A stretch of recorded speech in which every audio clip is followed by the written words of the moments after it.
on. It should start. Let me know if everyone sees the live. Okay, we're good now. Okay, welcome everyone. We're going to start a shiur on Rosh HaShana.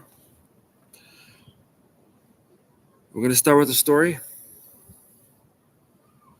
How many people feel that we make a Kabbalah's ol, which basically means we make a decision to change? How many years did we decide to change things? That this year, I'm not going to get upset. I'm not going to get angry. Write in your journal. I'm going to be patient with my kids. 2 weeks after Rosh Hashanah, we're already falling.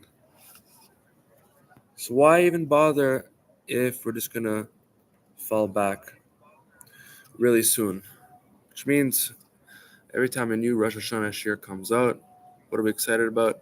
Finally getting that answer, finally knowing how to change. What happens? The year goes by, it's the same thing. Or does it get even worse? That's the question. It says in the Pasuk, Shuva alai vashuva alechem. Return to me, I will return to you. We have to change the way we think about the whole thing. We're going to explain what that means. And the whole basis of how we're looking at it is wrong, actually. We're trying to basically say, I do this wrong, I do that wrong, I get upset with my kids, I'm not patient, I don't feel appreciated, all these types of things. And the world's telling you this strongly, that that's true. And then we try to fix things, and we don't fix them. I mean, let's say we fix some things, but there's always more things. So he's telling us, in this year, we want to see a different message, that really, the whole idea is different now. What's different? Is that we're not trying to fix anything. So let go of trying to fix everything. How does that feel? Is that better? You don't have to fix everything. We thought you had to fix everything. You don't have to do it. Meaning, we don't have to say, can I change? Am I able to change? Can I really change these traits? Which is part of the Torah to change your character traits. But the question you got to ask on a deeper level, a more Mashiach level question is, can I return to my source? We're going to see what that means soon. Now, before Adam Arishon ate from the tree of knowledge, Adam only knew good.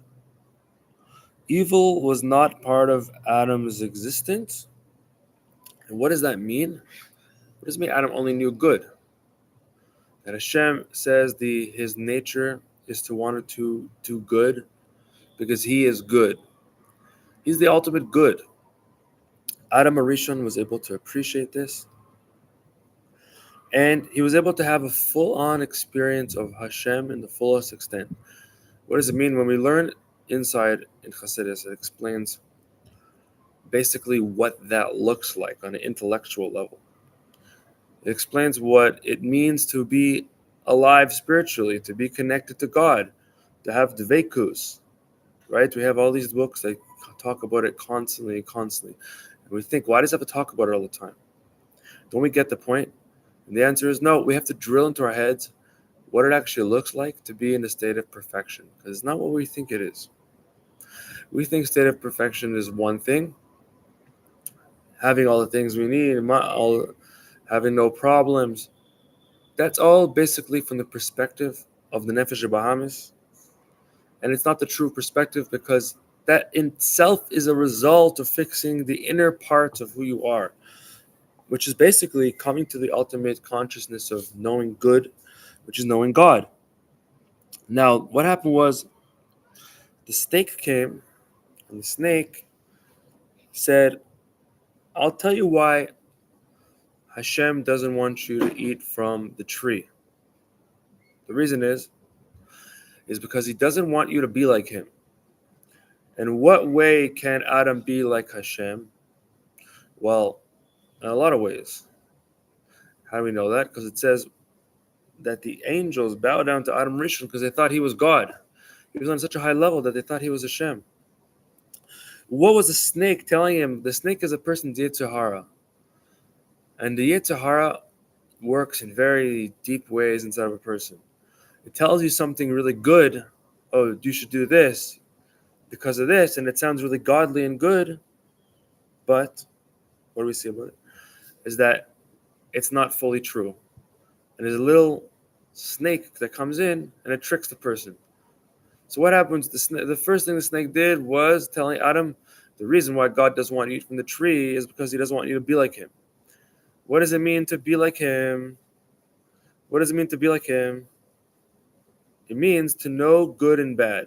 So what did the snake say? Adam, you only know good. If you want to be like God, to know good and bad, then you should eat from the tree, because when you know good and bad, you'll be able to create worlds like him. That's what the snake told him. Adam said, wow, that actually sounds like a pretty good idea. Like, it's true, I don't know good and bad. I only know good. So maybe if I know bad, I'll be more like God. Okay, and then it's brought down in the Arizal that when Adam Arishon looked, the snake made him look at it. When he looked at it, Adam got scared because he started seeing the chambers of impurities that exist in the world.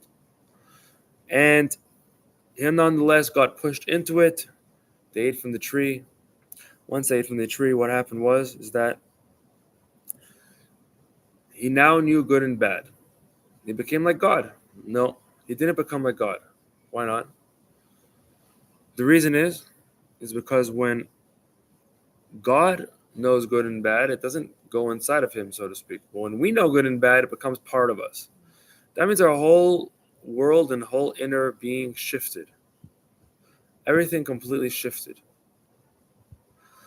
And in Chassidus explains that on the lowest level is majority bad. When you go a little higher, it's half bad, half good. And it goes majority good, and then almost all good. But within each level, there's a lot of things that a person has to clarify. Now, so what that means is that before we had the sin of the tree of knowledge, we actually had clarity of our inner world and our relationship to Hashem. Everything was really clear. After we ate from the tree, good and bad became mixed together, and the whole inner being of a person is very confused. Okay? It's very confused to know what good and bad is. Look at the world that's fighting all day about ideas. What are the ideas that are people fighting about? They're trying to figure out what's good and what's bad. That's what they're trying to do. And it's so confusing that the good people say it's bad, and the bad they say is good, a complete opposite of the truth. Okay, we're going to give a few examples of what it means that the inner world is confused and we don't know where to start from. For example, let's say a person's tired. So he says, you know what, I need a rest today. So what is the person going to say? He's going to tell himself, either I'm lazy or I'm doing self-care. Which one is it? One hand, we're going to feel a guilt inside of ourselves and be like, I can't believe it. I'm so lazy. I'm never going to do anything. I'm never getting anything done. And on the other hand, I'm saying I'm going to do self-care. We have this inner battle inside to try to figure out what's going on. Another example is, let's say a person is in a fight with someone else. They say, should I speak my feelings or what I feel about the situation? Maybe it's selfish. Maybe it's a good thing. Maybe when I say it, it's going to make someone think that I don't care about them. And it becomes this whole spider web of ideas. What do? We freeze. We don't know what to do anymore. It's so complicated. Another example is, am I pushing harder out of love or out of ego? Meaning, what's my actual intention of what I'm doing? This is the mixture of Adam and Chava that they gave us. We have a very hard time discerning what the truth is. Every single person has a different opinion about things. And how do you actually come to the ultimate clarify your mind and your emotions, that you can actually see things in the true way, the way they are. How do you know you're doing that? So Rosh Hashanah that Hashem is giving us is we're going through a reset right now. And when we return to our essence, we're going to talk about what that means. We can have a clarity of knowing what the true good is. Okay? Now, we're going to say an important point. In some Svarim in Torah, it talks about what a person needs to do in each level of his avodas Hashem. So the first level is you have to know what Shulchan Aruch says. You have to know whatever is mutar is good. Not necessarily, but whatever is asur is bad. Okay, that's necessarily. So when that becomes clear to you, already having that acceptance, step number one. Then after you did that, which is a whole work in itself, you go to the next level. And the next level,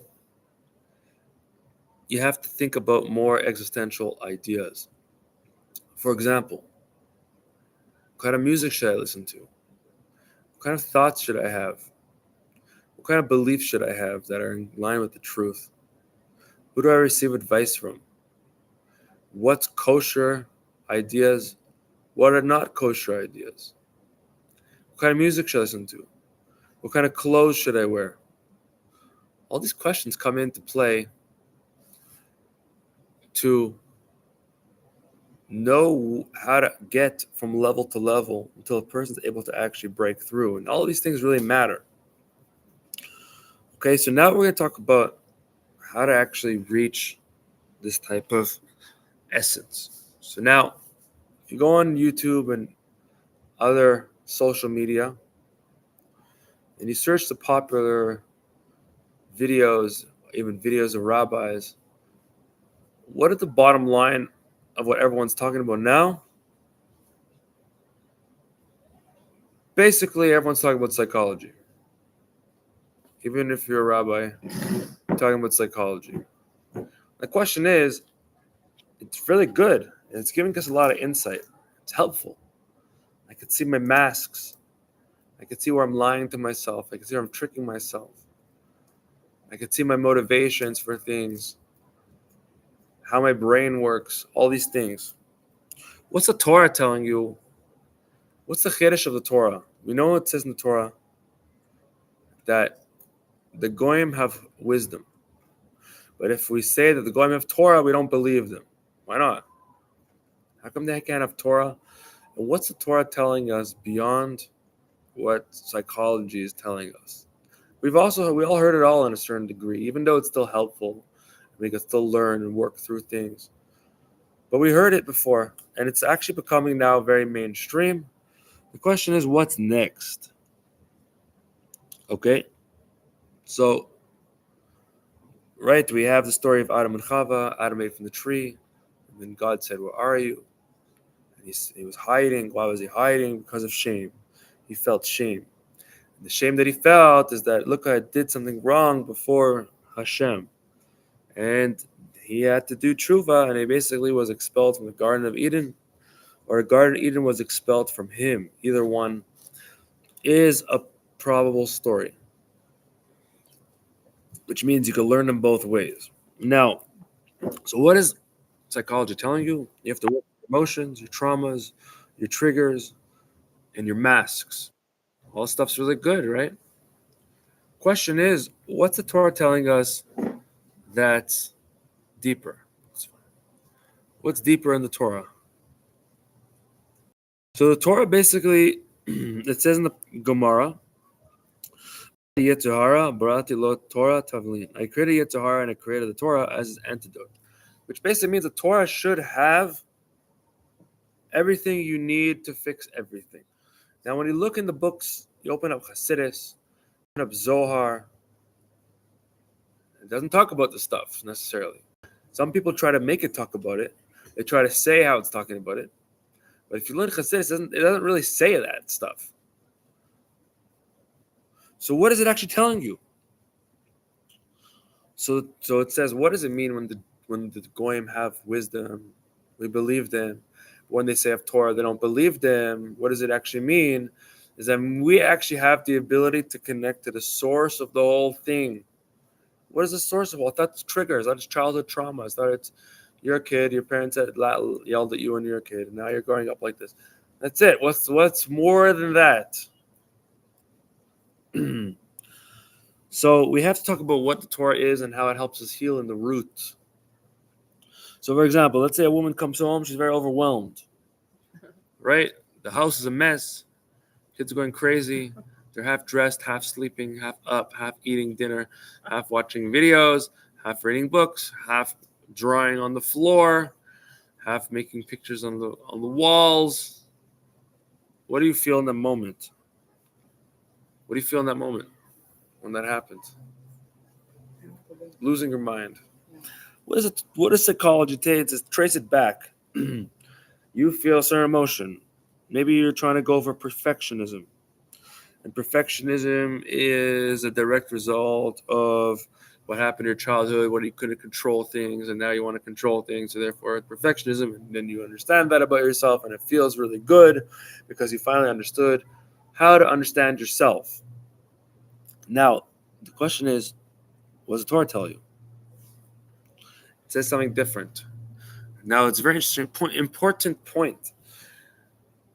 Psychology actually feels better than the Torah answer. It feels better. You tell a person that this is how you heal them, this is what's going on with you. You understood yourself.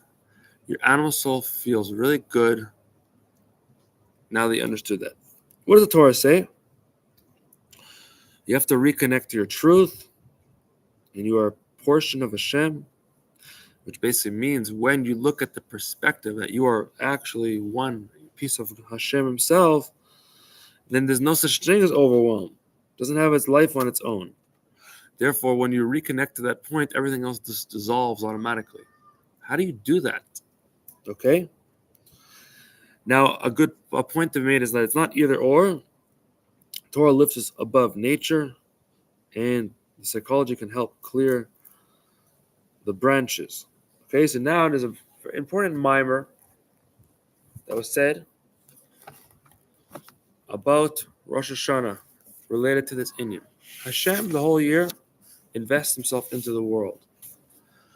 He puts his effort into creating the world, sustaining the world. He puts all of his pleasure, all of his will. What's an example like that? A person wants to build something in their life. You want to put effort into something, you care about something. Or you're working on something. So you put effort, you put your pleasure, you put your emotions in it. And then Rosh Hashanah comes and says, hey, take a step back now. Redo the whole thing. How do you redo the whole thing? So we're going to explain. By redoing the whole thing, you're allowing yourself to reconnect to your source, and drawing from that place. When you reconnect and draw it down to a new level, then it's able to create everything without a need for all those other things and triggers and everything else that's stopping a person, that you're actually able to create from a new place, and it's going to create a new reality where those things don't exist. Okay, so now the main building of Hashem's Malchus was actually for us. God wanted to create his Malchus. Why? For the Jewish people. Now, that means Hashem created from a very high place. Now, there's a few ways in how Hashem draws down his will. It's called Hashem's revealed will, which happens through blowing the shofar. And then there's basically his decision that's related to the revealed will, that's through tshuva. And the actual decision itself is from us being nullified to God's essence. Okay, so what does all that mean? We're going to explain now. Okay, so we have to renew Hashem's will. When we treat Hashem like he's king, then he's actually able to come down to be king. What does that mean? It says you have 10 powers of your soul. You have let's say you want to express them. So let's say I want to be kind to someone, so I do something kind to them. I want to be strict on someone, I can be strict. Let's say I want to have malchus. I have malchus. So let's say, so what do? People try to force it upon everyone else. Why would you force the malchus? It doesn't work. It's called memshala. Memshala means dictatorship. Dictatorship means forced malchus. So malchus has to come from outside. When the outside treats you with malchus, then it's able to bring it out in you. You can't force it to happen. You could step into it, but you can't force it to happen. So Hashem wants us to treat Him with malchus, and that means we're going to treat ourselves with the malchus because we're part of Him, and by doing that, we're actually drawing down a new will. On Rosh Hashanah, everything is hidden. It says in the pasuk, "Tiku b'chodesh shofar b'kesel leyom chagenu." Blow the shofar that is hidden for our holiday. So Rosh Hashanah, our will is hidden, and we have to renew our will. And Chassidus says you have 3 levels of the will. You have the hidden will, decided, and revealed. So Rosh Hashanah, you have to shed last year's mixed, confused will, and you have to recreate a new will. Like, you have to let go of everything that you desired the past year, and actually just start fresh. It's a whole new, fresh start. It's actually a great thing that you can do. You completely renew yourself to have a fresh start. Okay, now, practically, what does it look like to rebuild from your essence? It says, every person passes before him like sheep before the shepherd. Hashem is able to look at you at a personal level. Not at your mess, but at your essence. He already knows the challenges you're going through. But He's able to see you in your essence. So let's say a person feels overwhelmed. Instead of saying, how do I fix my schedule? You could say, what does Hashem want my will to be in this stage? To flip in perspective. Because changing the schedule is saying something's broken, something's bad. Let's say someone wants to improve their marriage. Instead of saying, am I right or wrong? Say, what's my truest will?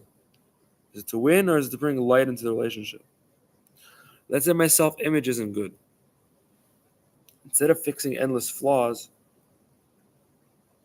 a person could say, what kind of new self am I birthing this year from my source? And from there, everything's possible. So we have to go into Rosh Hashanah with that idea, is that everything's actually possible only if we identify ourselves with our source. If we don't identify with our source, then we're stuck in the middle of everything, and all the mess, and all the noise, and all the problems. But the moment that you start connecting to your source, you realize there's a place for you in the world that Hashem created for you. And you're the reason for the world existing right now. And it flips the whole perspective and saying, I don't need to go into each thing and get upset about it. You automatically draw it down with Hashem's malchus into the world. And then it changes your whole perspective. Now this is related to the idea of what the snake is versus Moshe Rabbeinu. It says that the forehead of the snake is the will for the side of impurity, of nature, and Moshe Rabbeinu is the side of Kedusha, holiness. So what does this mean? Das of Hashem, knowledge of God, is a very high thing to have knowledge of God. But what blocks it is believing in nature. And the nature has to do with the wisdoms of the world. For example, identifying things within psychological frameworks is already in accordance with the wisdoms of the world, which is basically not the true Etz HaChaim, the tree of life. The tree of life is identifying with your soul root. And the more a person actually identifies with that, then he's actually able to stop looking at himself like he's a person that has this problem, that problem. And when he does that, it's actually, you start shifting completely in the whole picture. So your godly soul could rule over your animal soul in a true way, and you could reach your Geula Pratit this year, which will lead to the Gula Klalit. We're excited for what the new year brings. Chaim l'chaim. Have a good Rosh Hashanah.